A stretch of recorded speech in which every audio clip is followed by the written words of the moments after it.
A billionaire's daughter meets a poor girl who looks just like her. They switch places for 2 days, and what happens is unbelievable. The alarm clock went off at 6:30 sharp in Emily's room. She opened her eyes and stared at the white ceiling, decorated with stars that glowed in the dark. They weren't glowing anymore at that time of the morning. She sat up in her king-size bed, far too large for a 10-year-old girl, and looked out her bedroom window. The garden outside was perfect, with flowers trimmed just right, not a single leaf out of place. "Miss Emily, time to get ready." The voice of Martha, the nanny, came from the hallway before Emily could even properly stretch. The Parker residence was enormous. 3 floors, 7 bedrooms, a pool in the back, and a view of the lake that made the neighbors green with envy. Emily walked down the stairs, dragging her fingers along the polished wooden railing. Her footsteps echoed on the marble floor. The sound reminded her of how empty the house was. "Your father has already left. He left this for you." Martha pointed to an envelope on the dining table. Emily picked up the paper. Inside was a gift card to an expensive store and a note. "Sorry I missed your recital yesterday. Buy yourself something nice, Dad." Emily looked at the card, her face blank. It was the 3rd recital he had missed. Martha served breakfast, toast with imported raspberry jam, freshly squeezed orange juice and scrambled eggs. Emily ate in silence while the nanny checked the day's schedule. "Today we have piano lessons at 4, swimming at 5:30, and dinner at 7. Your father called to say he'll be home late again." Emily nodded. It was always like this. 3 miles away, in a weathered brick building in the south side of the city, Lila woke up to the sound of a sewing machine. The apartment had only 1 bedroom, where her parents slept in an old bed, while Lila used the living room sofa, which turned into a bed at night. "Mom, you started early today," Lila said, rubbing her eyes as she folded the patched blanket. Sarah Thompson looked up from the sewing machine. She had dark circles under her eyes, but she smiled when she saw her daughter. "I have to deliver this dress by noon. The client pays extra for rush deliveries." Mark appeared from the kitchen with a mug of cheap coffee. Since the factory had closed 8 months ago, he had been looking for a job every day, without success. "Good morning, Princess," even tired and worried. His eyes always lit up when he saw his daughter. "I made some oatmeal for breakfast." Lila sat at the makeshift table. This used to be the time she would get ready for school, but after Mark lost his job, there was no money left for the uniform and the books or the bus fare. The public school was too far to walk, and the bus cost more than they could afford. "Are we going to study geography today?" Lila asked, trying to sound cheerful. Her mother did her best to teach her at home, between sewing jobs. "Of course, dear sweetie, after I finish this dress." Lila looked at the small calendar on the kitchen wall. Saturday was marked with a red circle. "How, you didn't forget, did you?" she asked, hopeful. Her parents exchanged quick glances. "The amusement park, of course we didn't forget," Sarah said, but her smile faltered. "We're saving up for the tickets." Mark pursed his lips. Since he lost his job, he couldn't even give his daughter the most basic things, let alone an expensive trip to an amusement park. In the afternoon, Emily sat at the grand piano in her family's music room. Her fingers moved with precision, but without passion. Through the window, she could see children walking home from school, laughing and talking. She wished she were out there. "Focus, Emily," the teacher requested. "You have talent, but you need to apply yourself more." Emily looked back at the keys. She played the entire piece without missing a note. The teacher applauded, satisfied. Emily felt nothing. After the lesson, Martha took her to swimming at an exclusive club. In the imported car, Emily sat in silence as watching the houses pass by the window. She thought about what it would be like to have someone waiting for her at home, someone who would ask how her day was and actually want to know the answer. While Emily swam in a heated pool, Lila flipped through an old geography book with missing pages that her mother had found at a thrift store.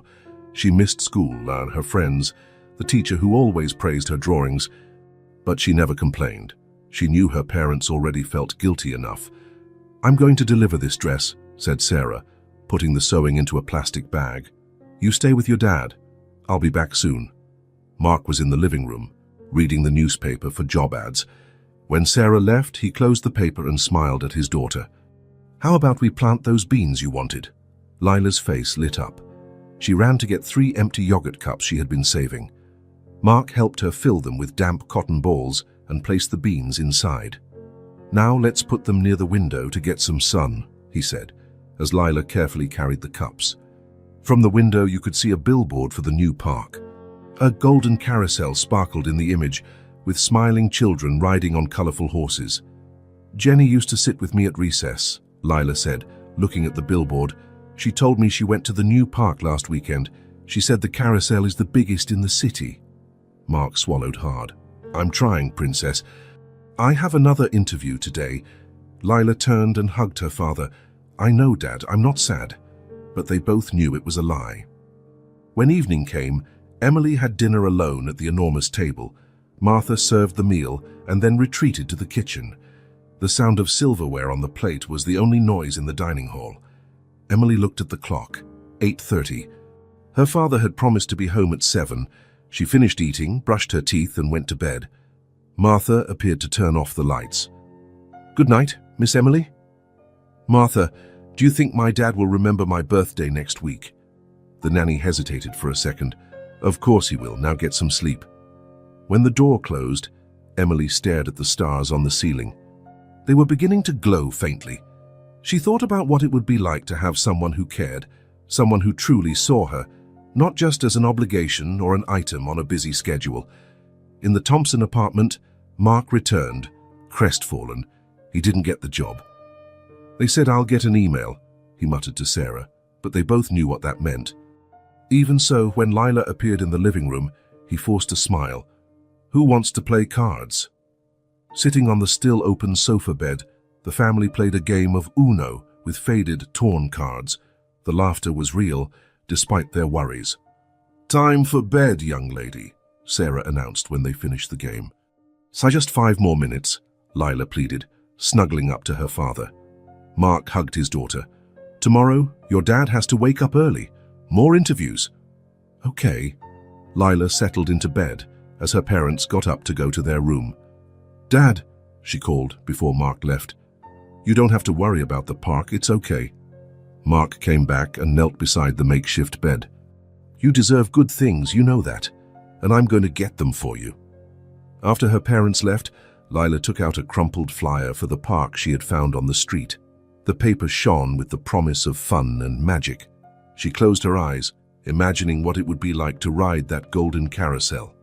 The next morning, Emily woke to the sound of rain on the window. Her father had already left. There was another envelope on the table, another gift card, another apology. She put the card in a drawer along with the others. She had a collection by now. She looked at the grey sky through the window. Saturday would be her birthday.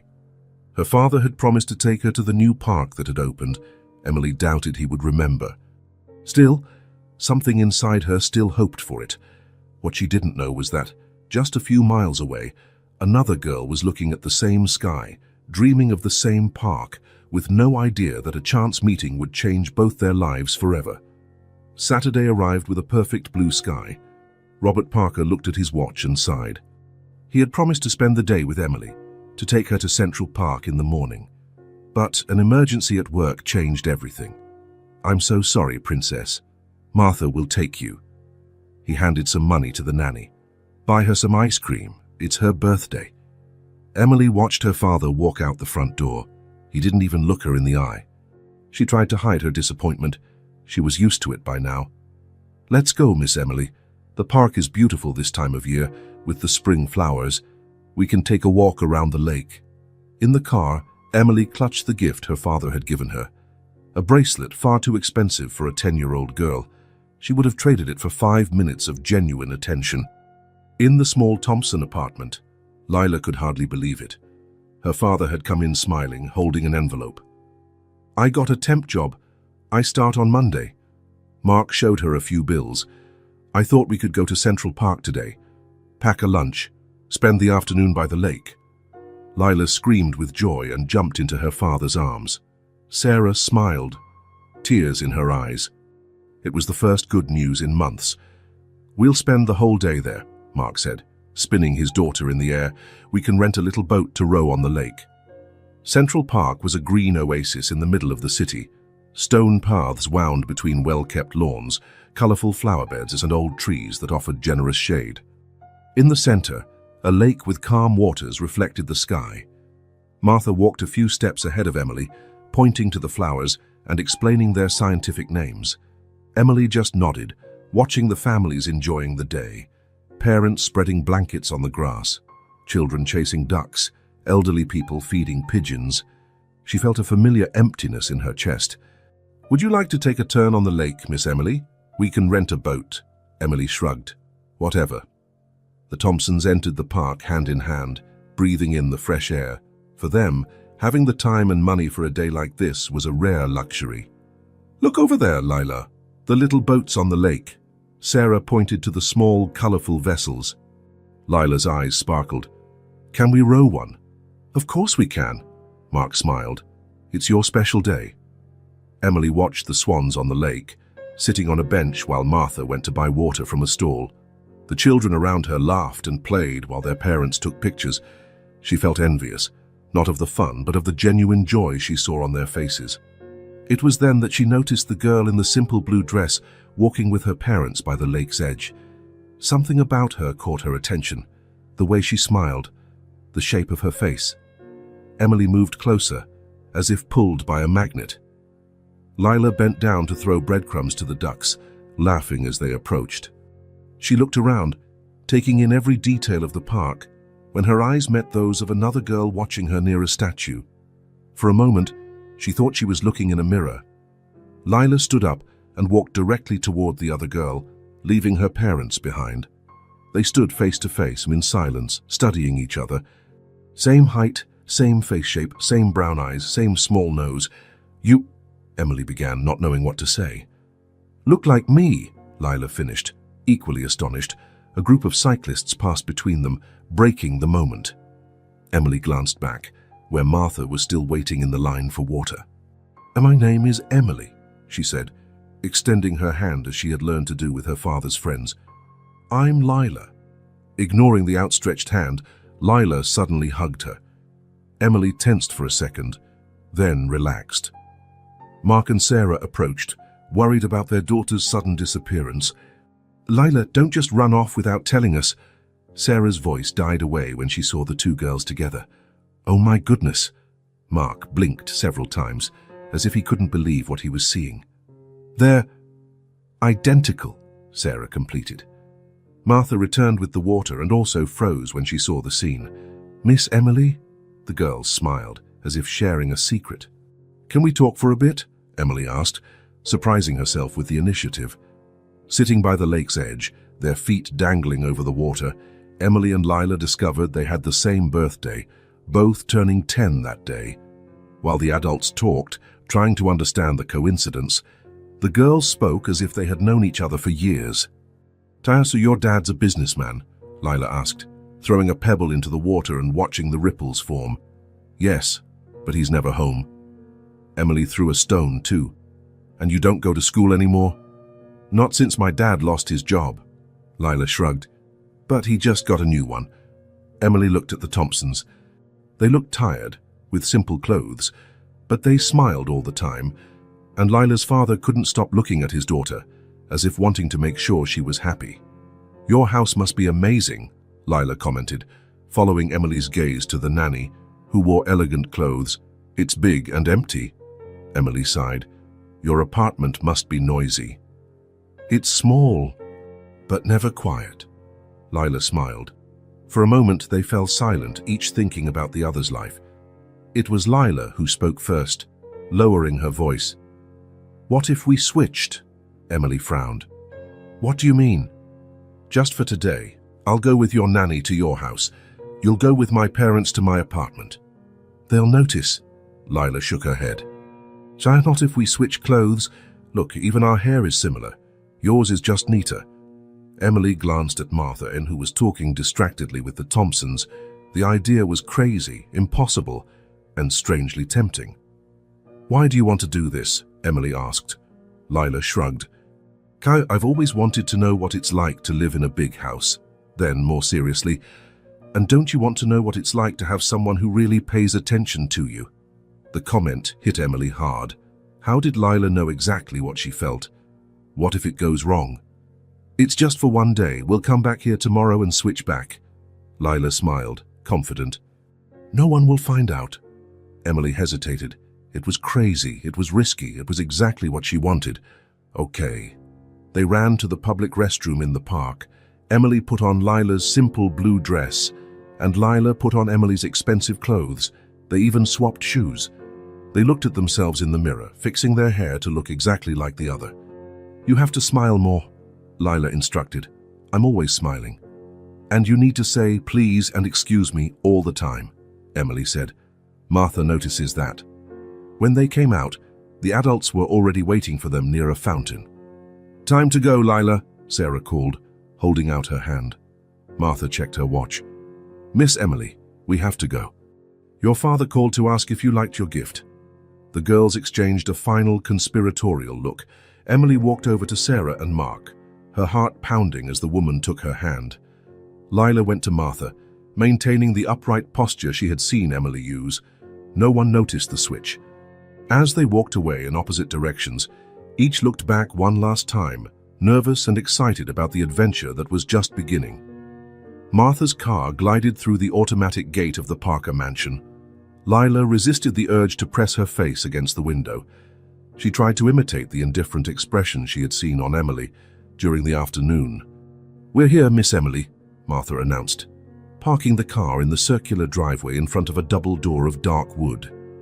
Lila got out of the car and looked at the house. 3 stories of light-colored brick, huge windows, a garden that looked like it was out of a magazine. She swallowed hard. How could someone live in a place like this and not smile all the time? Your father called again. He said he'll try to make it for dinner. Martha opened the front door, holding it for Lila to enter. The entrance hall was larger than the Thompsons' entire apartment. A crystal chandelier hung from the high ceiling, casting colorful reflections on the marble floor. A wide staircase led to the second floor, the railing so polished it shone. Would you like a snack before dinner? Martha asked, hanging her purse on a coat rack. Lila wanted to explore every corner of that incredible house, but she remembered she was supposed to act like Emily. No, thank you. I'm going to my room. Martha nodded, unsurprised. I'll call you when dinner is ready. Lila went up the stairs slowly, wondering which room was Emily's. In the second-floor hallway, she counted 6 doors. Which one was the right one? She stopped in front of the third one, hesitated, and then opened it. She got it right on the first try. It was a princess's room. Soft pink walls, a king-size bed with a canopy, a bookshelf full of books, a huge television on the wall. At the other end of the room, a door led to a private bathroom. The closet was the size of the Thompsons' kitchen. Lila could hardly believe it. She closed the door behind her and then did what she most wanted to do. She jumped on the bed. The mattress was so soft she sank into it, laughing. She rolled from side to side, feeling the soft sheets against her skin. Then she explored every drawer, every shelf. She found toys still in their boxes, sealed board games, books that looked like they had never been opened. In a dresser, she discovered a tablet and a laptop, both state-of-the-art. In the closet, the clothes still had tags on them, shoes of all kinds. Lila tried on a pair of soft leather boots, then a straw hat, then a coat that felt like it was made of clouds. It's like a store, she whispered to herself. She went back to the room and turned on the television. She flipped through the channels until she found cartoons. She sat on the bed, surrounded by soft pillows, and for a moment felt like a princess in an enchanted castle. The Thompsons' apartment was on the 4th floor of a building with no elevator. Emily climbed the worn steps behind Mark and Sarah, trying to hide her surprise at the narrow staircase and dark hallway. Home sweet home, Mark announced, unlocking the door. Emily followed them inside, blinking to adjust her eyes to the dimness. The entire apartment could fit in her dining room at home. The kitchen was just a corner, separated by a counter. A half-open door revealed the only bedroom. There was no hallway. There was no space for one. Lila, honey, can you set the table while I start dinner? Sarah asked, opening the small refrigerator. Emily froze. She didn't know where the plates were. She didn't know what to do. Mark noticed her hesitation and smiled. "I think our princess is tired from the outing. I'll set the table today." Sarah ruffled Emily's hair as she passed. "Go take a nap, sweetie. I'll call you when it's ready." Emily nodded, grateful for the escape. She looked around, wondering where Lila slept. There was no other room. "Your little spot is ready, as always," Mark said, pointing to the living room sofa. Emily approached. There was a folded blanket and a pillow on the sofa. A plastic box next to it held what appeared to be Lila's belongings. She sat on the sofa, feeling the difference from her bed at home. It was firm, a bit uncomfortable. However, the blanket, though worn, was clean and smelled of fabric softener. She opened Lila's box, feeling a bit like an intruder.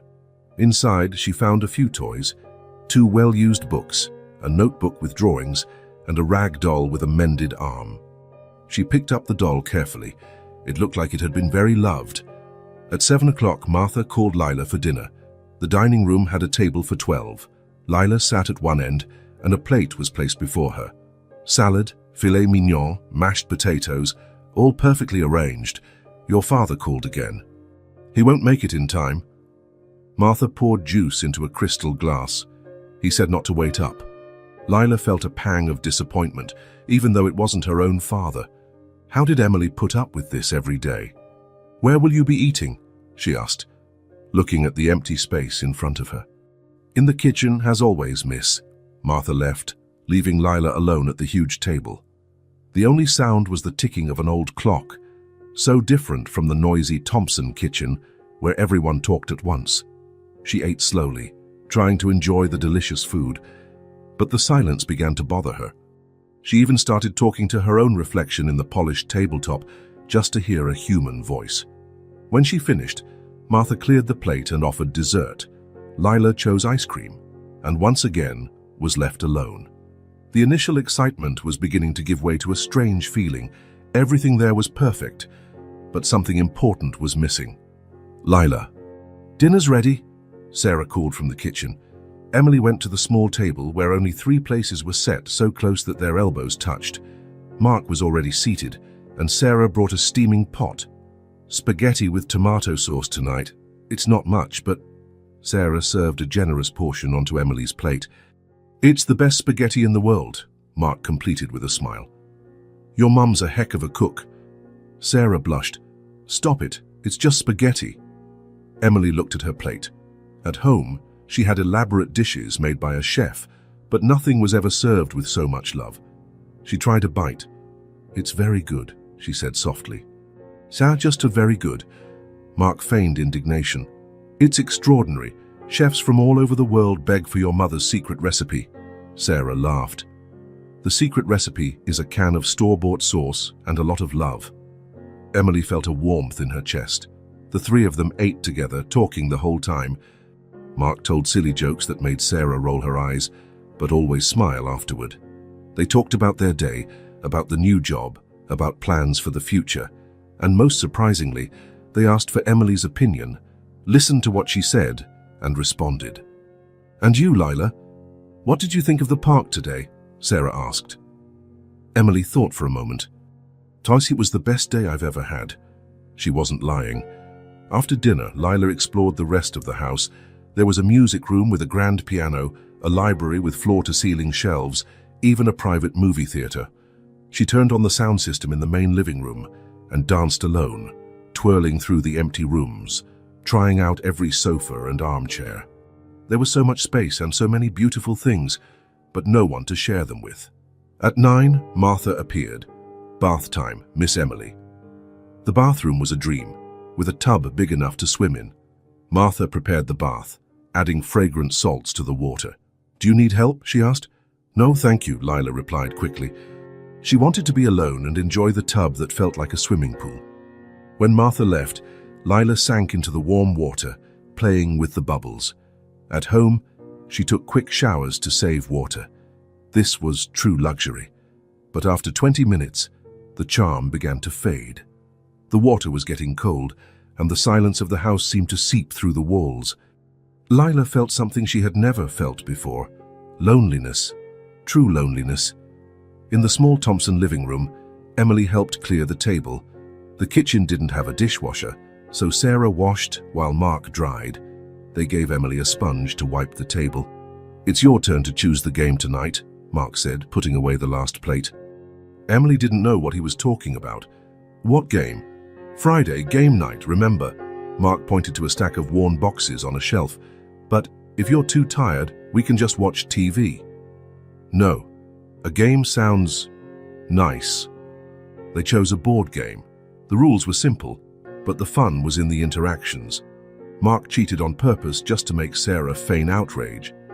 They both let Emily win a few rounds, but not all of them. There was genuine competition. When the game was over, Sarah made hot chocolate for everyone. They sat on the sofa, squeezed together, watching a comedy show on the small TV. Emily found herself laughing for real without forcing it. "I like your hair today," Sarah commented, running her fingers through Emily's strands. "It looks different, pretty." Emily tensed, afraid of being discovered, but Sarah just smiled and continued to stroke her hair, as if it were the most natural thing in the world. Lila put on the silk pajamas she found in Emily's closet. She explored the room once more, opening every drawer, touching every object. She found a diary hidden under the mattress and flipped through it, feeling a little guilty. The pages were filled with sad drawings, lonely figures, windows with distant silhouettes, lots of stars. Few words, all of them about loneliness and waiting. She closed the diary and put it back in its hiding place. She understood more about Emily in that moment than in their entire conversation at the park. At 10, Martha came to check if everything was okay. "Your father called. He apologized for not being able to make it. He said he'll make it up to you tomorrow." Lila nodded, trying to look used to it. "It's okay. Good night, Miss Emily." Martha adjusted the room's thermostat and left, closing the door. Lila was alone in the huge room. She lay down on the king-size bed, sinking into the soft pillows. It was comfortable, luxurious, perfect, and completely lonely. She turned on the bedside lamp and looked around. So many toys, so many beautiful things, but no sign of life. No toy out of place, no open book, no clothes thrown about. It was like a showroom, not a place where someone actually lived. She turned off the light. On the ceiling, fluorescent stars glowed faintly. Lila counted them, trying not to think about the small apartment where her parents were probably telling Emily stories before bed. The silence of the house was deafening. "Time for bed, young lady," Sarah announced, turning off the TV. Mark turned the sofa into a bed with quick, practiced movements. Sarah brought a worn but clean set of pajamas from a drawer. "I'll give you some privacy to change," she said, heading to the bedroom with Mark. Emily put on the pajamas, feeling the different texture of the fabric. It wasn't as soft as hers, but it was warm and comfortable. She sat on the makeshift bed, observing the small apartment. Even with the lights out, she could hear Sarah and Mark talking softly in their room, the sound of the neighbor's TV, the distant noise of cars on the street. Sarah returned, carrying a hairbrush. "May I?" Emily nodded, surprised. Sarah sat beside her and began to brush her hair with gentle strokes. No one had done that since her mother died. Martha just checked if her hair was tidy. She never brushed it for her. "You're quiet tonight," Sarah commented. "Did something happen at the park?" Emily shook her head. "I'm just happy." Sarah smiled and kissed her forehead. "We are too. Good night, my love." "Sleep well, princess," Mark said from the bedroom door. "Tomorrow is another day." Emily lay down and Sarah tucked her in. Before leaving, she left one last kiss on her cheek. "If you need anything, we're right there." When she was alone, Emily stared at the peeling ceiling. She could hear the couple getting ready for bed, the creak of the old bed, their affectionate whispers. The apartment was small, noisy, simple, and completely full of love. For the first time in years, Emily fell asleep smiling. Sunday dawned with a light drizzle. Sarah Thompson was making breakfast, watching the rain through the small kitchen window. Mark was still asleep. Sunday was his only day to fully rest. In the living room, Emily remained on the sofa bed, pretending to be asleep. She had been awake for a while, but wanted to prolong the feeling of being there, wrapped in that worn blanket that smelled of cheap fabric softener and love. Sarah approached quietly and sat on the edge of the sofa. "Lila, are you awake, sweetie?" Emily slowly opened her eyes. "Good morning." "Good morning." "I made pancakes." Sarah brushed a strand of hair from Emily's face. She frowned for a moment, as if noticing something different, but then smiled. "Did you sleep well?" Emily nodded. She had slept better than she had in months. At the small kitchen table, Emily ate the pancakes slowly, cutting small pieces with her fork and knife. Sarah watched her with curiosity. "Since when do you eat so politely?" Emily froze with her fork halfway to her mouth. "Like what?" "You usually roll up the whole pancake and eat it with your hand," Sarah laughed. "And you always ask for more syrup." "Oh," Emily thought quickly, "I just feel like eating differently today." Sarah tilted her head, studying her daughter. "You've been different since yesterday. Quieter, more what?" "I don't know, different." Sarah reached out and touched Emily's forehead. "You don't have a fever. Maybe you're just tired." Emily forced a smile, trying to seem more Lila. "I'm great, just thinking." Sarah nodded, but her eyes remained watchful, observant. "If you say so." In the Parker mansion, Lila woke to the sound of footsteps in the hallway. She looked at the digital clock on the bedside table. 9:17 a.m. At home, she would have been up for hours, helping with breakfast or tidying up the sofa bed. Martha knocked on the door. "Miss Emily, are you awake?" "Yes," Lila replied, sitting up in the enormous bed. The nanny entered, carrying a tray. "Your breakfast?" "Your father left early. He had an urgent meeting." Lila felt a pang of disappointment, even though it wasn't her own father. It was Sunday. What kind of meeting happens on a Sunday? "Thank you," she said, accepting the tray. Scrambled eggs, toast, orange juice, all perfectly arranged. "Any plans for today?" Martha asked, opening the curtains. Outside, the drizzle fell on the impeccable garden. Lila shrugged. "I don't know. What do I usually do on Sundays?" Martha seemed surprised by the question. "Well, your piano and swimming lessons are during the week. Sometimes you read or watch television. And my father." "What do we do together on Sundays?" Martha's expression softened. "He usually works, miss, but he always promises to make it up." "And does he?" Martha straightened the covers, avoiding Lila's gaze. "I'll let you have your breakfast. Call if you need anything." When the door closed, Lila looked at the tray. The food looked perfect, like something out of a TV commercial. She ate slowly, alone in the huge room, hearing only the distant sound of rain against the windows.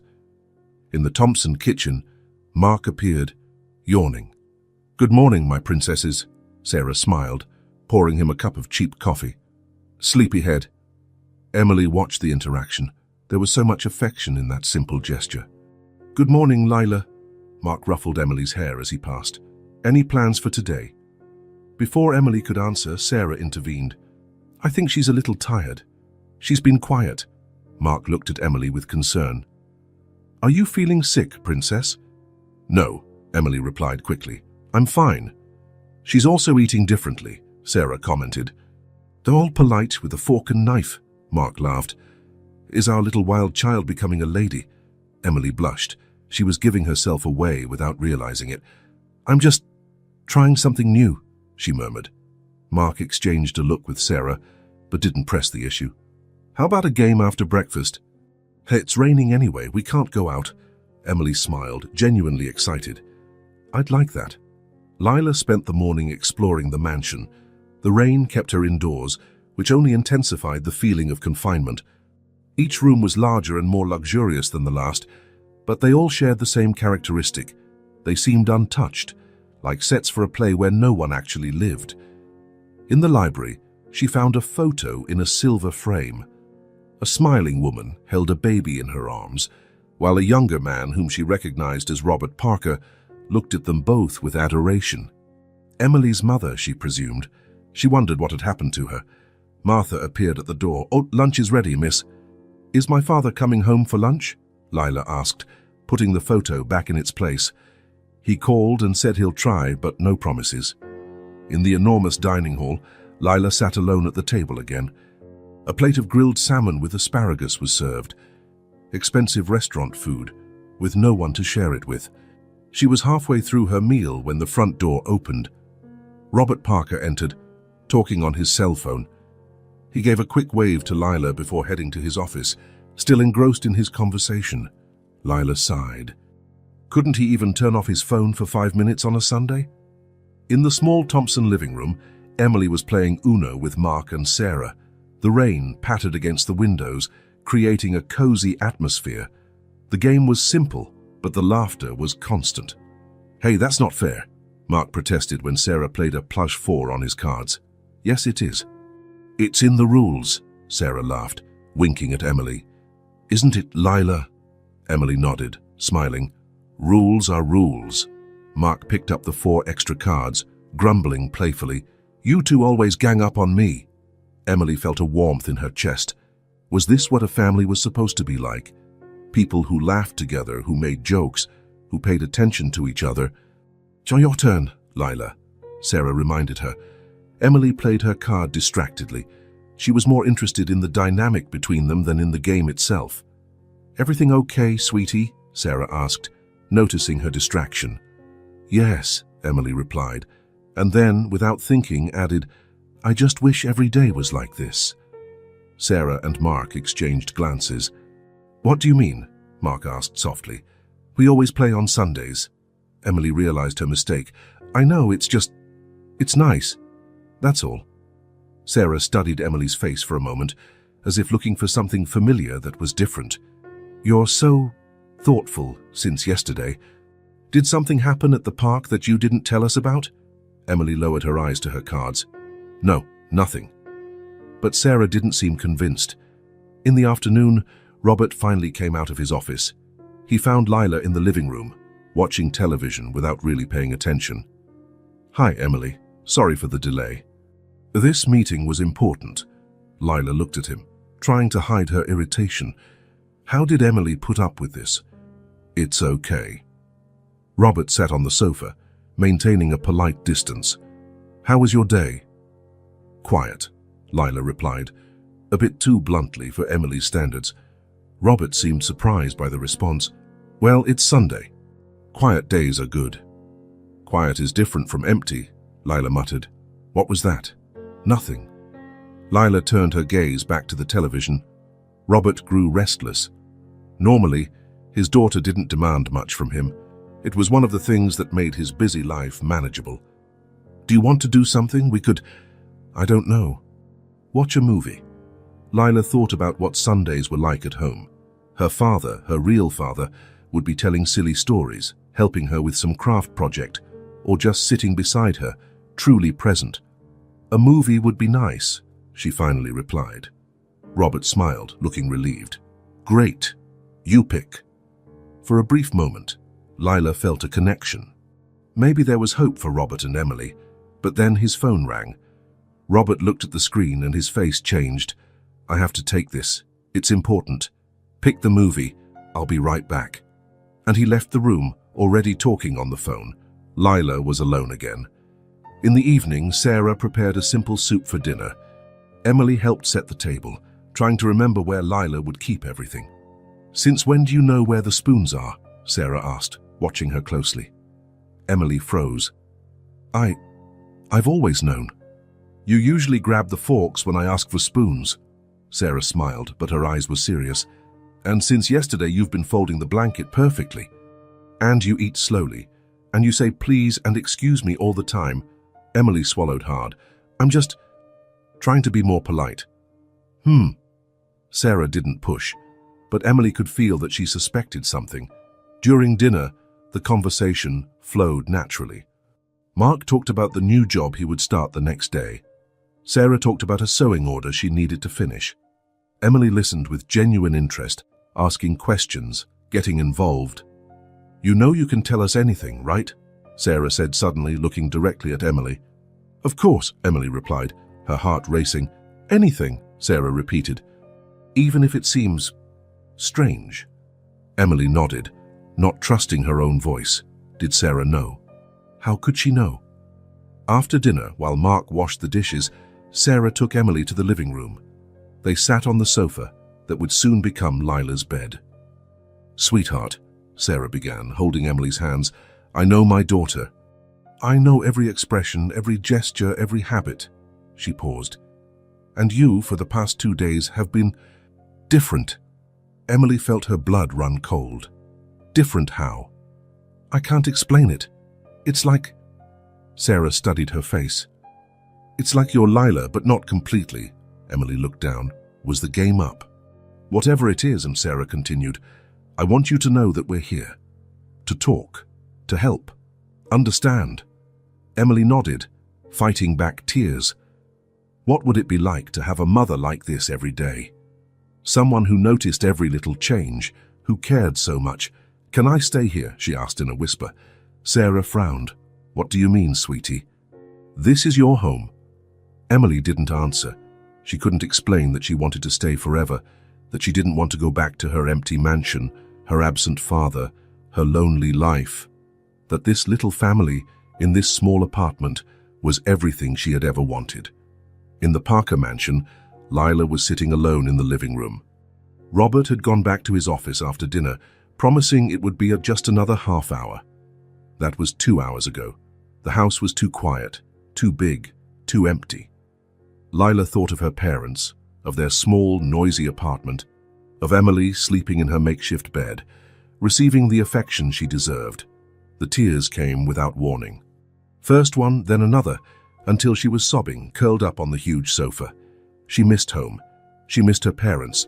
She wanted to go back. That's how Robert found her when he finally came out of his office.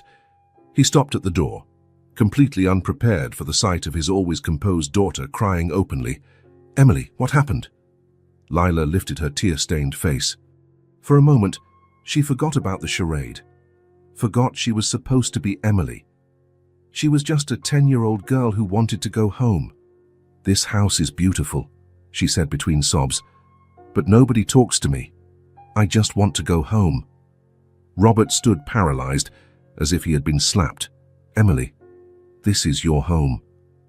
Lila shook her head, still crying. No, it's not. Home is where people talk to you, where someone asks how your day was and really wants to know, where you're not alone. Robert approached hesitantly, sitting beside her.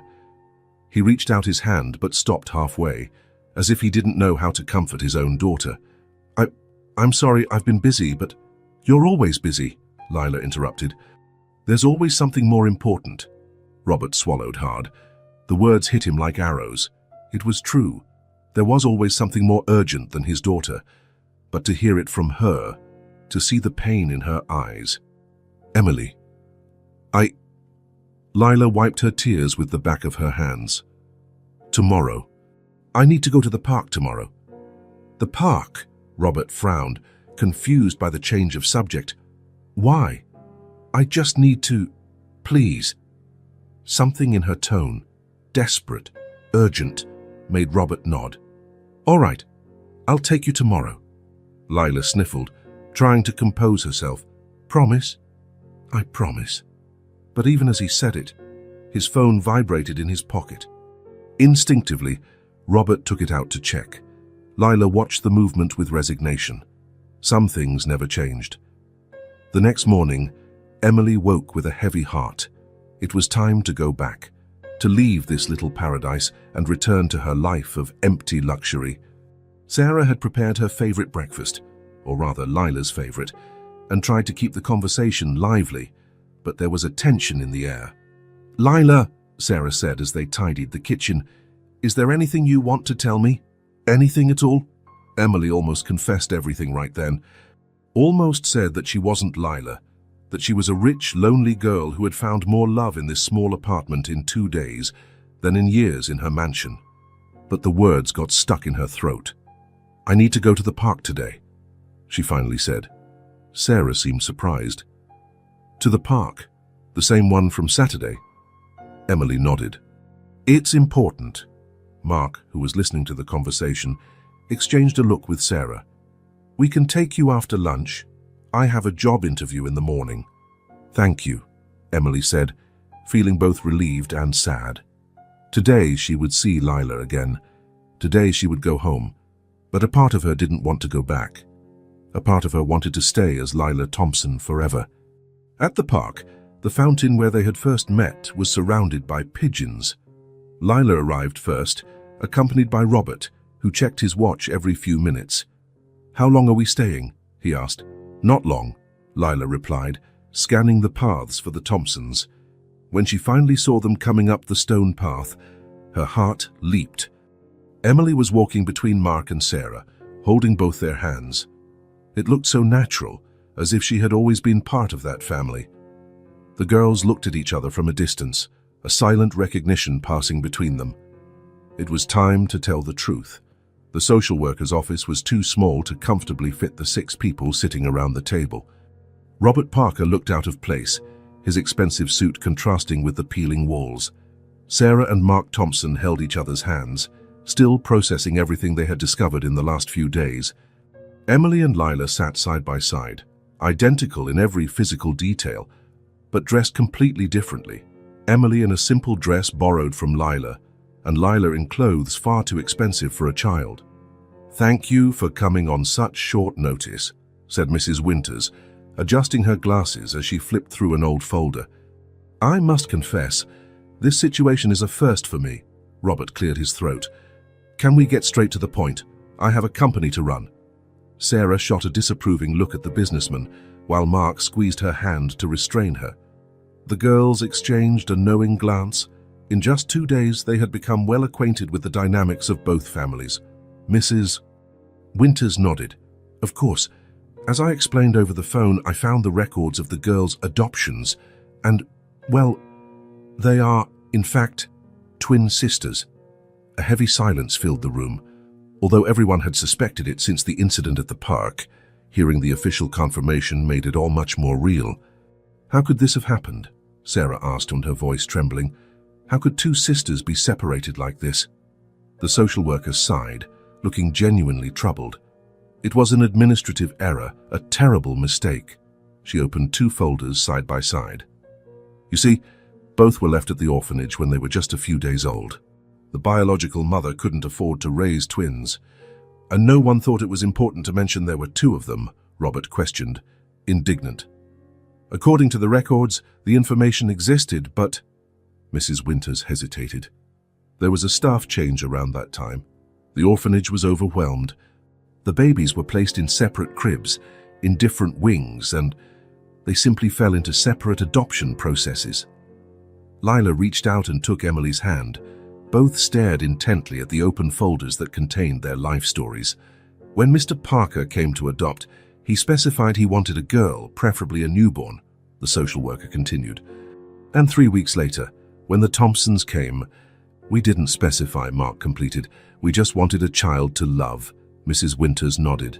"Exactly, and no one connected the dots. In different adoptions, with different social workers, the twins became Emily Parker and Lila Thompson." Robert ran a hand over his face, looking suddenly exhausted. "And the biological mother? Does she know about this?" "Unfortunately, we haven't had contact with her for years. She signed the papers relinquishing custody and never came back. She only left a letter to be given to her daughters when they turn 18. The girls sat up straighter in their chairs. "Can we see the letter now?" Emily asked. The social worker shook her head. "Girl, I'm sorry. Legally, I can only give it to you when you come of age, or if the biological mother appears and authorizes it." Lila grimaced in disappointment. "That's not fair. It's about us." "I know, dear," Mrs. Winters replied kindly. "But those are the rules." Sarah leaned forward. "So what now? What happens to them?" The question hung in the air like a heavy cloud. Robert shifted uncomfortably in his chair. "Legally," the social worker explained, "both adoptions are valid. You are the legal parents of the respective children you adopted." "But they're sisters," Sarah protested. "Twins. You can't just separate 2 sisters." "Technically, they have been separated for 10 years, and Mrs. Winters replied. "The situation is complicated, but there's no legal basis to reverse the adoptions or—" "We're not even asking for that," Mark interrupted, his voice calm but firm. "We just want to know what's best for the girls." All the adults looked at Emily and Lila, who remained seated side by side, holding hands, identical in appearance but so different in life experiences. "What do you girls want?" the social worker asked. Emily and Lila exchanged glances. In just 2 days together, they had already developed that silent communication that only twins seem to possess. "We want to stay together," Lila answered, "but we also want our families," Emily added. Robert frowned. "That's not possible. You can't live in 2 places at the same time." Sarah shot a challenging look at the businessman. "Maybe not, but we can find a solution. They just found each other after 10 years. They can't be separated again." A heavy silence fell over the room. Mrs. Winters closed the folders and adjusted her glasses. "If I may make a suggestion," she said carefully, "there are several possible arrangements: regular visits, alternating weekends, shared holidays. The important thing is that the girls maintain contact." Robert looked at Emily, his daughter, the girl he had raised alone since his wife's death. He noticed how comfortably she fit beside her sister, how she seemed more alive, more present than he had ever seen her at home. "We need to think about their well-being," he finally said. "I agree," Mark replied. "And their well-being includes maintaining the bond they just discovered." The girls watched the conversation like a tennis match, looking from one adult to another. "We can try a test run," Sarah suggested. "Maybe Sunday lunches together, to start?" Robert seemed about to refuse, but then his gaze met Lila's, the girl who, for 2 days, he thought was his daughter. The girl who had cried on his living room sofa, saying no one talked to her. Something inside him contracted painfully. "I think we can try that," he said, surprising everyone, including himself. Emily's face lit up. "Really?" Robert nodded, trying to smile. "Really?" Mrs. Winters looked relieved. "Excellent. I can help formalize a visitation agreement if you'd like." "That won't be necessary," Robert said, extending his hand to Mark. "We can handle this like adults, for the girls' sake." Mark hesitated for a second, then took the handshake. "For the girls' sake." Leaving the social worker's office, the 2 families walked together to the parking lot. Robert stopped by his imported car, while the Thompsons headed for the bus stop. "Do you need a ride?" he offered, looking almost embarrassed by his own wealth. Sarah opened her mouth to refuse, but Mark answered first. "That would be helpful, thank you." In the car, the girls sat in the back seat, whispering to each other. The adults maintained a tense silence, each lost in their own thoughts. "When can we see each other again?" Lila asked, when Robert parked in front of the Thompsons' building. "How about Sunday?" Sarah suggested, looking at Robert. "You could come have lunch with us." Robert frowned. "Here? Unless you'd rather host us at your house," Sarah replied with a slight edge to her voice. "Sunday is great," Mark intervened, giving his wife a warning look. "Noon," Robert nodded. "We'll be here." The girls hugged for a long time, reluctant to part. "Just a few more days," Emily whispered to her sister. "I'll send letters," Lila promised. Every day, Sarah smoothed a strand of Emily's hair. "Ready to go home, sweetie?" Emily looked at Lila one last time, then nodded. "Ready." As Robert's car drove away, taking Emily and Lila in opposite directions once more, both looked back through the windows, silently promising they would never be truly separated again. No matter what happened, they had found each other, and it was no accident. The first night back at the mansion was strange for Emily. Her room, once a refuge, now seemed too big, too empty. Lying in her king-size bed, she looked at the fluorescent stars on the ceiling and thought of the Thompsons' sofa bed, the smell of cheap fabric softener, the comforting sound of people talking in the next room. Martha knocked on the door and entered without waiting for a response, as she always did. "Is everything all right, Miss Emily? Do you need anything before you sleep?" Emily shook her head. "No, thank you." The nanny nodded and turned to leave, following the daily routine. Before she could close the door, Emily called out, "Martha." "Yes, miss." Emily hesitated. She wanted to ask if Martha could stay a little longer, talk, maybe brush her hair like Sarah had done. But the words wouldn't come out. Nothing. "Good night. Good night, Miss Emily." The door closed, and Emily was alone again. In the silence of the room, she felt the absence of laughter, of conversation, of the small gestures of affection that filled the Thompson apartment. There, someone always asked what she was thinking, always cared about her answers. Here, everything was perfect and empty.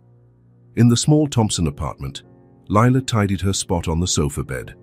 Sarah had washed the blanket and pillow, and the smell of fabric softener filled the room. "Everything okay over there, Princess?" Mark asked, coming out of the bedroom already in his pajamas. "Everything's fine," Lila replied, but her voice faltered a bit. Mark sat beside her on the sofa. "Do you want to talk about what happened? About your sister?" Lila felt her eyes sting. "It's strange. I spent 10 years not knowing she existed, and now I can't stop thinking about her." "It's normal. You're twins." Mark put his arm around his daughter's shoulders. You have a special connection." "Her house is so different," Lila continued. "Everything is big and beautiful, but quiet." "Did you miss it here?" Lila nodded. "I missed you guys. The noise, Dad's bad jokes." She smiled a little. "Even the neighbor with the loud TV." Mark laughed and kissed the top of his daughter's head. "And we missed you, even without knowing it wasn't you." Sarah appeared at the bedroom door. "Are you two going to talk all night? School is tomorrow." "School?" Lila's eyes widened. "But I haven't been to school in months." Her parents exchanged a look. "Emily told you that, didn't she?" Lila bit her lip, realizing her mistake. "Yes, she mentioned it." Sarah sat on the other side of her daughter. "Well, that's going to change. Your dad's new job starts tomorrow, remember? And we managed to arrange for you to go back to school too." "Really?" Lila couldn't contain her excitement. "I get to go back." "Yes, young lady. Next Monday you'll be back. We've already spoken with the principal, explained the situation." Sarah hesitated. "Well, part of the situation." "This is amazing." Lila hugged them both at the same time. Then, more quietly, "Do you think Emily can go to the same school?" "That's something we need to discuss with Mr. Parker," Mark replied carefully. "But I'm sure you two will see each other a lot." When she finally lay down to sleep, Lila felt at home, safe. But there was an empty space now, an Emily-shaped space. How was it possible to miss someone so much whom she had just met? The next morning, Emily woke up to the same silence as always. She went down for breakfast and found the table set just for her, like every other day. Martha supervised the maid who was serving breakfast. "Good morning, Miss Emily. Did you sleep well?" "Yes, thank you." But she hadn't. She had spent half the night thinking about what Sarah and Mark were doing. If they had noticed the differences between her and Lila. If they were talking about what had happened. "Your father has already left. He had an early meeting." Emily nodded, unsurprised. She ate slowly, feeling the weight of the silence on her shoulders as she never had before. Before meeting Lila, before experiencing the Thompsons' life, silence was just silence. Now it was a painful absence. In the first letter she sent, Lila drew the Thompson family in front of their building. She added a thought bubble above her head, with a drawing of Emily inside. On the back of the paper she wrote in her round handwriting, "Dear Emily, I miss you." It's weird, isn't it? We just met, but it feels like a piece of me has always been missing. A piece shaped like you. Mom said I can go back to school on Monday. Dad started his new job today. He was nervous, but he pretended he wasn't. Mom always knows when he's nervous because he combs his hair the wrong way. How is it in the mansion? Has your dad noticed anything? Did Martha ask about the switch? Write back soon or call. The phone here got reconnected yesterday. With love, Lila, your twin sister. Lila adorned the letter with stars and hearts, then put it in an envelope that Sarah helped her address. The next day, coming back from the market with her mother, she found an envelope waiting in the mailbox. "Dear Lila, I miss you too. It's like half of me stayed with you. The house is the same. Quiet, big. My dad is still working a lot. Martha asked if I was okay, said I seem different. I think she knows something happened, but not exactly what. I'm so happy you're going back to school. Do you think we could ever study together? I have private lessons here at home, but I'd rather go to a real school. Today I tried to make pancakes like your mum. Martha almost had a heart attack when she saw me in the kitchen. She said, "It's no place for you, miss." The pancakes were awful, but it was fun to try. "Would you mind if I called tonight? I'd love to hear your voice. With love, Emily. I still can't believe I have a sister."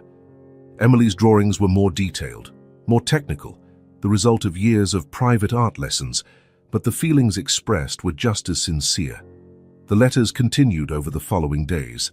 Sometimes two would arrive on the same day. Sometimes they were just drawings. Through them, the girls began to fill in the 10 years of separation, sharing memories, preferences, fears, and dreams. Emily kept each of Lila's letters in a decorated box she had found in the library. Lila pinned Emily's letters to the wall next to her sofa bed, creating a colorful mosaic that grew with each passing day. Phone calls became a routine. Every night at 8 o'clock sharp, the Thompsons' phone would ring. Sarah or Mark would answer, exchange a few polite words, then pass the phone to Lila, who would run to answer. Emily, in her silent house, would sit on the floor of the entrance hall, her back against the wall they see, and speak in a low voice so as not to disturb her father, in case he was home. He usually wasn't. On Friday, 4 days after discovering they were sisters, Robert Parker came home earlier than usual. He was tired. Negotiations for the acquisition of a rival company were more complicated than he had anticipated. "Miss Emily is in her room," Martha informed him when he asked for his daughter. Robert nodded and went up the stairs. He stopped in front of Emily's bedroom door, hesitant. He didn't usually interrupt his daughter's routine. In fact, he wasn't sure what her routine was.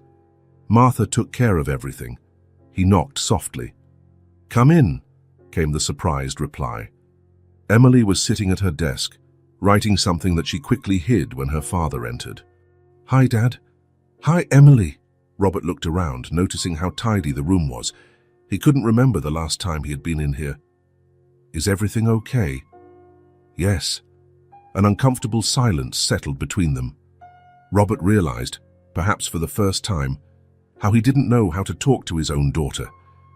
"Martha said dinner will be served in half an hour. I thought we could have dinner together tonight."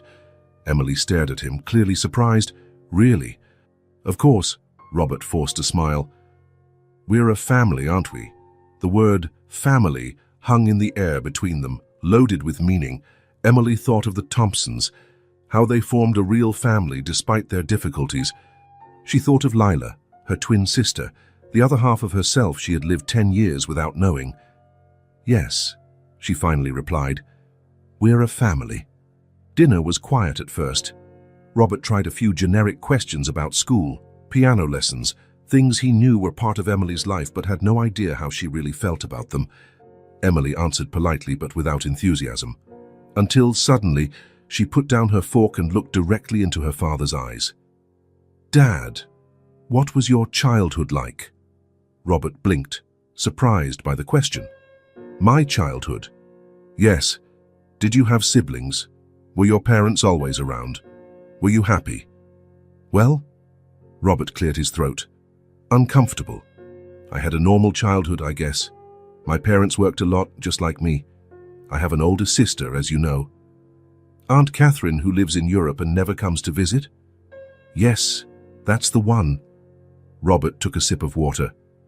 "Why the sudden interest?" Emily poked at her food with her fork. "I'm just trying to understand some things." "What things?" "Family. What makes a family a real family?" Robert frowned. "Does this have to do with the Thompsons, with your sister?" Emily looked up, meeting her father's eyes. "At Lila's house, I was seen.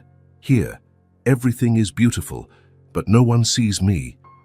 The words hit Robert like a punch. He opened his mouth to reply, to deny, to defend himself, but he couldn't, because he knew it was true.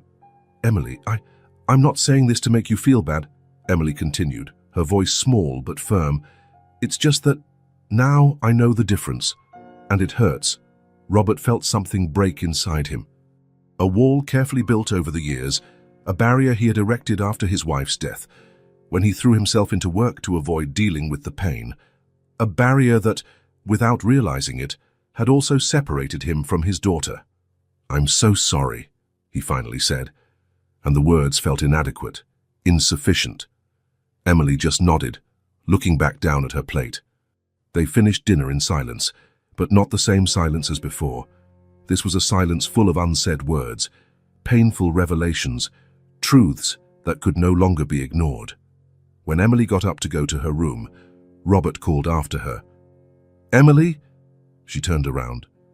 "Thank you for telling me that, for being honest." He hesitated.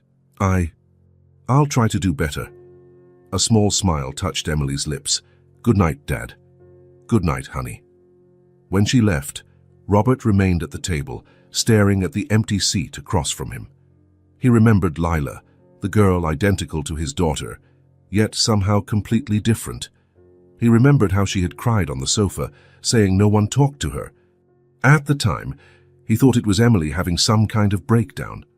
Now he understood.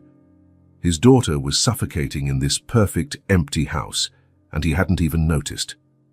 Robert stood up, determined.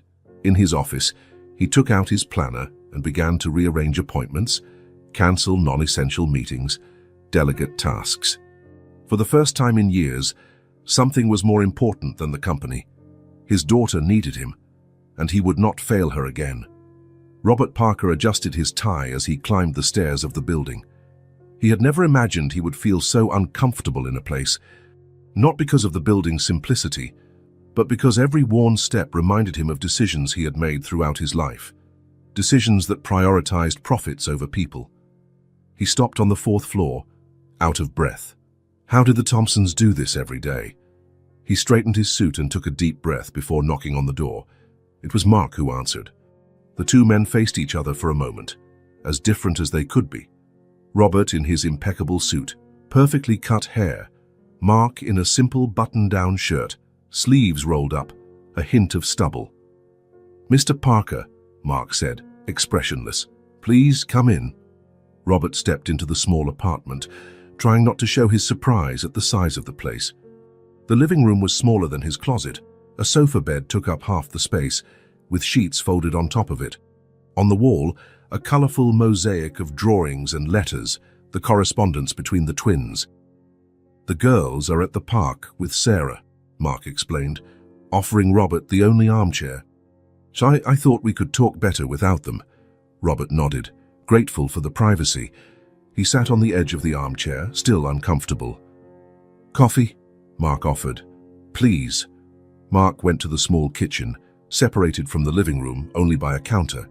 He prepared 2 cups and returned, handing one to Robert before sitting on the sofa. "I must admit, I was surprised by your call," Mark said, blowing on his hot coffee. "I didn't expect you'd want to meet, especially here." "We needed to talk," Robert replied, "about the girls, about the future." Mark nodded, studying the man before him. "I agree." A heavy silence settled between them. Robert took a sip of the coffee, surprised by its strong, good taste. It wasn't the imported gourmet coffee he was used to, but it had something authentic. "Mr. Thompson, please, call me Mark." "Mark?"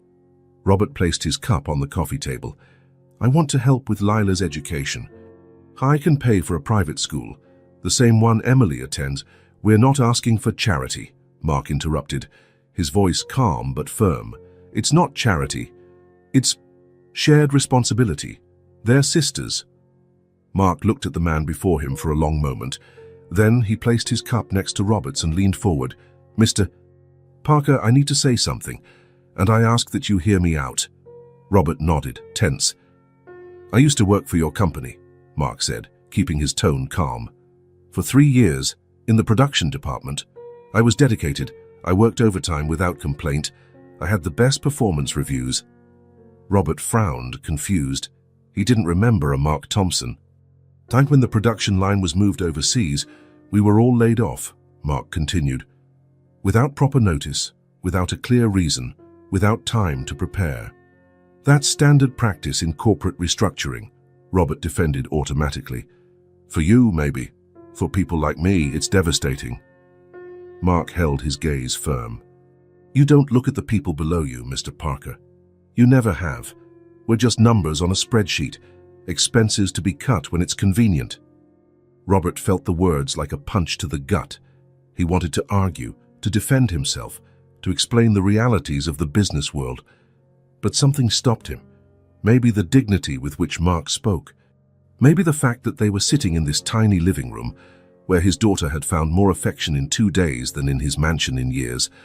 But now, Mark continued, his voice softening, my daughter and yours have opened our eyes. Robert looked down at his hands that signed contracts, fired people, built empires, hands that rarely touched his own daughter. I'm not saying this to make you feel bad, Mark added. I'm saying this because we are now connected, whether we like it or not. And if we're going to make this work, for the girls' sake, we need to be honest with each other. Robert looked up, meeting Mark's direct gaze. There was no anger there, just a quiet honesty that completely disarmed him. You're right, Robert admitted, the words heavy on his tongue. I never looked, I never saw. Mark nodded, not triumphantly, just accepting the truth of the confession. I want to fix this, Robert continued, not just with the girls, with you too. I don't need charity, Mark repeated. Dad, it's not charity, Robert insisted. It's justice. You said you worked in the production department. What was your specialty? Mark hesitated, surprised by the question. Quality supervision. I had a technical degree in production engineering. Robert nodded thoughtfully. We're expanding the quality control department at the local factory. We need someone with practical experience. Mark narrowed his eyes. Are you offering me a job? I'm offering an opportunity for both of us, Robert replied. For you, a fair job, with a salary that matches your qualifications. For me, a chance to start seeing the people behind the numbers. A heavy silence filled the room. Mark stared at Robert, searching for signs of condescension or guilt. He found only sincere determination. Why should I trust you? He finally asked. Robert didn't answer immediately. The question deserved consideration. Because, for the first time in my life, something is more important than the company, he said at last. My daughter, her connection with Lila, the chance to build something better than what we have now. Mark continued to study him for a long moment. Then, slowly, he extended his hand. Let's give it a try. 2 weeks later, the families gathered for a picnic in the park where the girls had first met. The weather was perfect. Blue sky, a light breeze, the sun shining on the lake. Sarah was spreading a checkered blanket on the grass while Mark helped Robert unload the picnic basket from the car. A huge basket the businessman had ordered from a fancy restaurant, much to the chagrin of Sarah, who had insisted she could prepare everything herself. The girls were running across the lawn, identical in appearance but now distinctly dressed. Emily wore a simpler dress than usual, her hair in a relaxed ponytail. Lila maintained her own style, but her clothes were new, a gift from Robert that Sarah had reluctantly accepted. They look happy, Robert commented, watching the twins. Mark nodded. They are. The connection between them is incredible to see. How's the new job going? Robert asked, carrying the heavy basket. Surprisingly well, Mark admitted. The team is competent, the challenges are interesting, and the salary... He shook his head, still not entirely comfortable with the subject. It makes a difference. Robert smiled, pleased. Mark had started at the company a week ago as a quality control supervisor. It hadn't been an easy decision for him to accept. Pride had almost stopped him, but his family's needs and the sincerity of Robert's apology had convinced him. Lila starts at Emily's school tomorrow, Robert mentioned. All set. She could barely sleep from excitement, Mark replied. I've never seen her so enthusiastic about the idea of studying, Robert laughed. Emily's the same. She decorated the entire school layout to show Lila. I don't think I've ever seen her talk so much. They reached where Sarah was waiting and placed the basket on the blanket. The twins ran up to them, their faces flushed with excitement. Dad, can I show Lila how to rent the little boats? Emily asked, pulling on Robert's jacket sleeve. Of course you can. Do you want to go now? Yes, they answered in unison. Robert took his wallet out of his pocket, but Mark held up a hand. I'll get it this time. Robert hesitated, then nodded, respecting the gesture. Mark gave Lila a few bills. Be careful, and come back in half an hour to eat, Sarah advised. The girls ran off, hand in hand, laughing. Sarah watched them go, a soft smile on her lips. It's still strange, isn't it, to think that for 10 years they lived apart, without knowing the other existed. And now they can't be separated for 5 minutes, Mark added. Robert sat on the blanket, awkward in his casual suit, the most informal he could manage for a picnic. "Thank you," he said suddenly, "for letting me be a part of this, after everything." Sarah looked at him for a moment, still not entirely comfortable with the businessman, but then her gaze softened. "The girls need both families," she said simply. "We're doing this for them." Robert nodded, grateful for her sincerity. The next morning, a black car pulled up in front of the Thompsons' building. Robert got out, impeccable in his suit, and checked his watch. 15 minutes before the agreed time. Perfect. Mark and Lila were already waiting on the sidewalk. The girl was wearing the private school uniform for the first time, identical to Emily's, who was waiting in the car. "Good morning," Robert greeted. "Ready for the big day?" Lila nodded, excited but also nervous. Emily said the school is huge. "It is, but you'll be in the same class. She'll show you everything." Lila hugged her father before getting into the car, where Emily was eagerly waiting for her. The girls immediately started whispering and laughing, creating their own world. "I'll pick them up at 3, Robert informed. "I can bring Lila straight home if you prefer." "That would be great," Mark replied. "I start the afternoon shift today," Robert nodded. "And how is Sarah with the new apartment?" After offering Mark the job, Robert had also insisted on helping the family move to a better place, not out of charity, as he made a point to clarify, but because Mark's new salary allowed for it. After much resistance, the Thompsons agreed to move to a more spacious apartment, closer to the girls' school. "Still getting used to it," Mark admitted. "It's strange to have extra space after being cramped for so long." "Is Lila happy with her own room?" Mark smiled. "Happy is an understatement. She's decorated every inch with drawings, letters, pictures of the two of them." Robert nodded, satisfied. "I have to go, or the girls will be late on their first day." "Thank you for doing this," Mark said, extending his hand. "For taking them. For everything." Robert accepted the handshake, feeling the weight of the gratitude. "It's the least I can do." In the car, the twins talked non-stop about the day ahead. Robert watched them in the rearview mirror, amazed at Emily's transformation. She, who had always been so quiet and reserved, was now gesturing excitedly, explaining to her sister about the teachers and the classes, the extracurricular activities. "Dad," Emily called out suddenly, "are you really picking us up yourself?" The question caught him by surprise. "Of course I am. I promised, didn't I? It's just that usually Martha comes, or the driver. Today it'll be me," Robert stated firmly. "And tomorrow too, and the day after." Emily exchanged a look with Lila, and they both smiled. "And can we get ice cream after school?" Lila asked, testing the limits. Robert laughed. "Today, yes, to celebrate the first day." The girls cheered in the back seat, and Robert felt a wave of satisfaction. For years, he had delegated his daughter's upbringing to employees, convinced that providing for her materially was enough. What a huge mistake he had made. In the following weeks, a new routine was established. Robert drove the girls to school every morning, adjusting his meeting schedule to start later. In the afternoon, he alternated with Mark to pick them up. On the days he was responsible for both, he would take them for a snack to the library or simply home, where he would participate in their homework instead of locking himself in his office. The families gathered every Sunday, alternating between a picnic in the park, weather permitting, and dinners at the Thompsons' new apartment. Robert had offered his mansion for the gatherings, but Sarah still felt uncomfortable there, and he respected that. On a normal Tuesday, Robert arrived at the school promptly at 3 o'clock. The twins came out together, surrounded by other students curious about the identical sisters who had been reunited. The story of the twins separated at adoption had become a legend at the school. "How was your day?" he asked as they got into the car.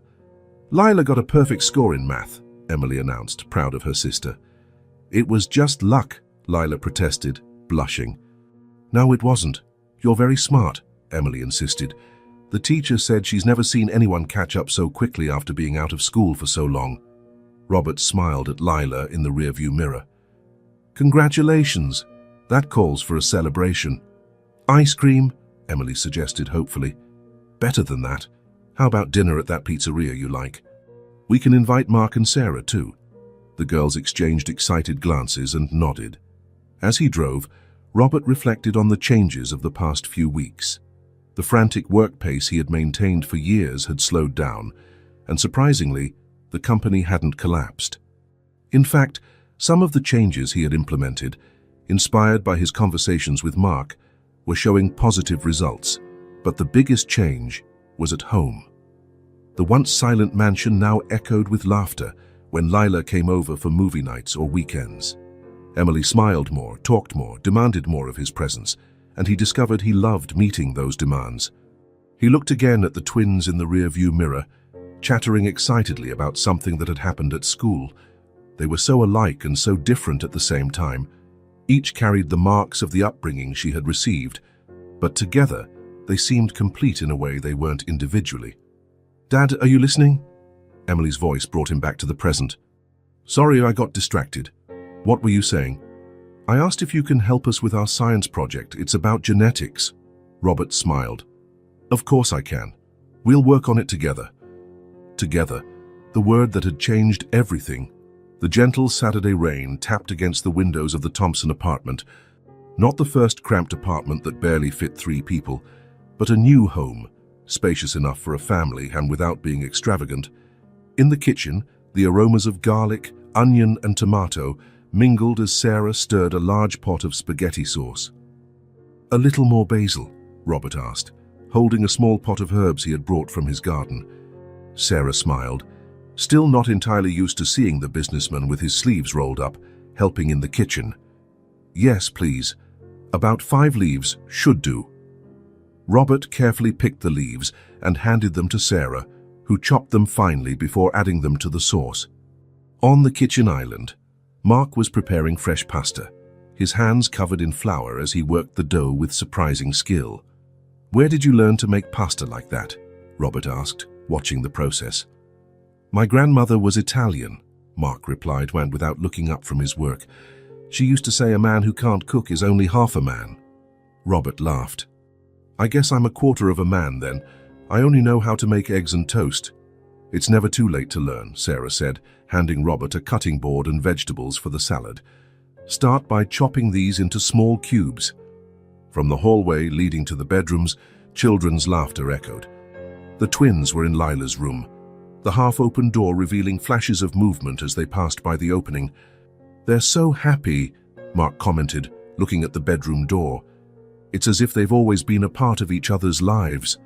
Robert nodded, chopping a cucumber with excessive concentration. "Emily has changed so much. In a good way.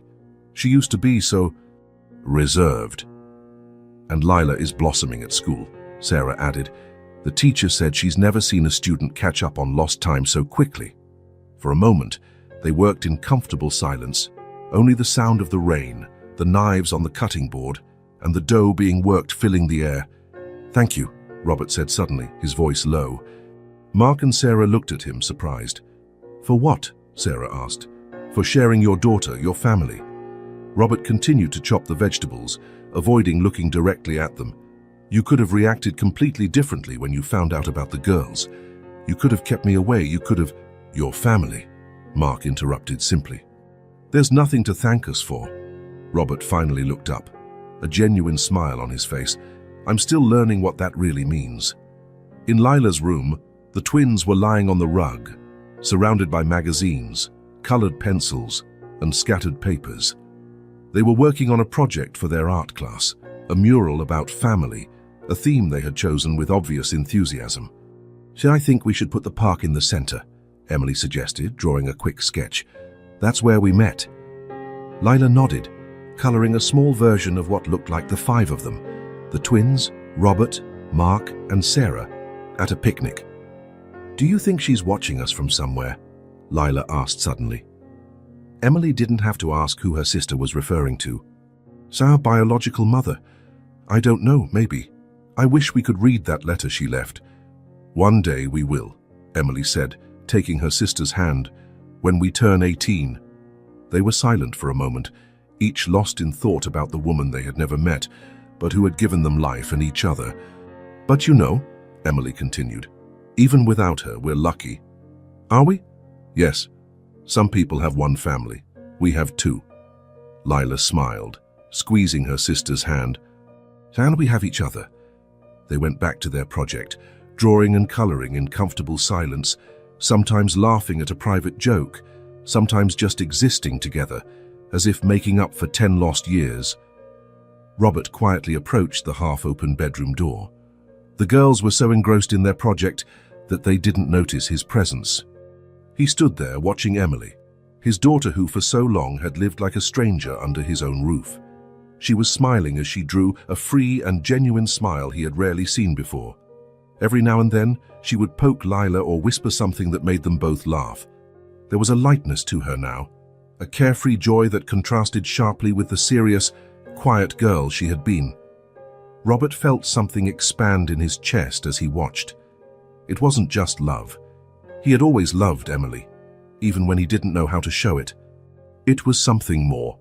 Pride in the person she was becoming, gratitude for having a second chance, and a deep, unexpected sense of peace. For years, he had measured success in numbers, acquisitions, closed deals. Now, he realized how empty those achievements were compared to this simple moment. His daughter, happy, part of a real family, loved for who she truly was. "So are you ready to eat?" he finally called, knocking softly on the door. The twins looked up simultaneously, with identical smiles. "Almost done," Lila replied. "Just 5 more minutes," Emily added. "All right, we'll be waiting at the table." As he walked back to the kitchen, Robert thought about how his life had changed. 6 months ago, Saturday dinners meant business meetings at expensive restaurants or, more often, working late at the office while Emily ate alone. Now, here he was, about to sit down at the table with his daughter, her twin sister, and her parents who, in some strange and wonderful way, had become his extended family. At the table, as everyone settled in and passed around platters of food, Robert looked at the faces around him. Mark and Sarah, who had opened their home and their hearts, even after everything he represented to them. Lila, who had brought joy and transformation to Emily's life. And Emily, his daughter, who was finally smiling like the child she deserved to be. There was no elaborate party. There were no expensive gifts.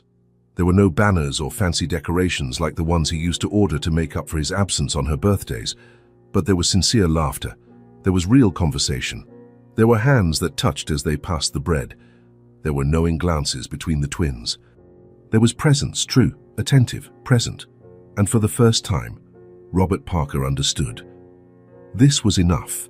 This was everything. If this story touched your heart, subscribe to the channel and turn on notifications so you don't miss the next ones. Leave a like because it helps this story get recommended to more people. See you in the next story.